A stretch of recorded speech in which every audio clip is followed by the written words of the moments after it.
I should get the Nobel Peace Prize. I had so many people, you should get the Nobel. They gave it to Obama for doing absolutely nothing. I got the Nobel Prize for doing nothing. They should give me the Nobel Prize. I got nominated for the Nobel Prize.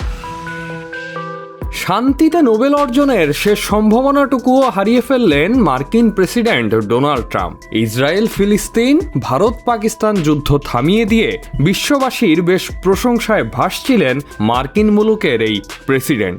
ভেবেছিলেন এই করে এবার হয়তো ভাগ্য ফিরবে, Nobel committee খুব যত্ন করে তার হাতে তুলে দেবে বহুল আকাঙ্ক্ষিত সেই শান্তি পুরস্কার। Some just getting ready to start, like India and Pakistan, where already 8 jets were shot out of the air, and I got it done in rapid order without nuclear weapons.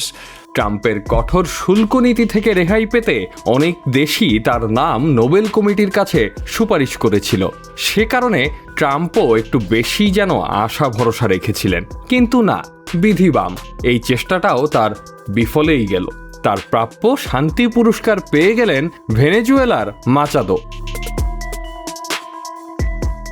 Nobel না পেয়ে বেশ ক্ষেপে গিয়েছিলেন Trump. তাকে Nobel না দেওয়ায় নরওয়ের প্রধানমন্ত্রীকে চিঠির মাধ্যমে গ্রিনল্যান্ড দখলের হুমকিও দিয়েছিলেন তিনি কখন কি করে বসেন তা নিয়ে বেশ আতঙ্কিত ছিল নরওয়ের নোবেল কমিটির অফিসের সবাই। তবে শেষ পর্যন্ত কিছু কটু কথা শোনানো ছাড়া ট্রাম্প আর তেমন কিছুই করেননি। মাচাদোকে ফোনে অভিনন্দনও জানিয়েছিলেন।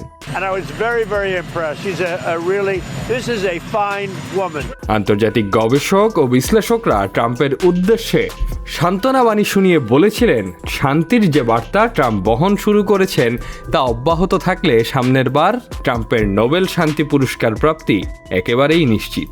কিন্তু তর সইল না মার্কিন প্রেসিডেন্টের। তিনি বললেন, আমি বিশ্বে 8টি যুদ্ধ থামিয়েছি, আমি শান্তিতে নোবেল পাওয়ার সর্বোচ্চ যোগ্য ছিলাম। যেহেতু আমি শান্তিতে নোবেল পাইনি, তাই এখন আর আমার বিশ্ব শান্তি নিয়ে কোনো মাথা ব্যথা নেই। কোথায় কি যুদ্ধ হলো সেসব আর আমার দেখার বিষয় না। এই বলে শান্তির বার্তা বহনকারী ট্রাম্প হঠাৎই হয়ে উঠলেন চরম যুদ্ধবাজ, যেন অতীতের সব যুদ্ধবাজের রেকর্ড তিনি ছাড়িয়ে যেতে চান। হলিউড ফিল্মি কায়দায় ঘরে ঢুকে তুলে নিয়ে গেলেন ভেনেজুয়েলার প্রেসিডেন্ট নিকোলাস মাদুরোকে।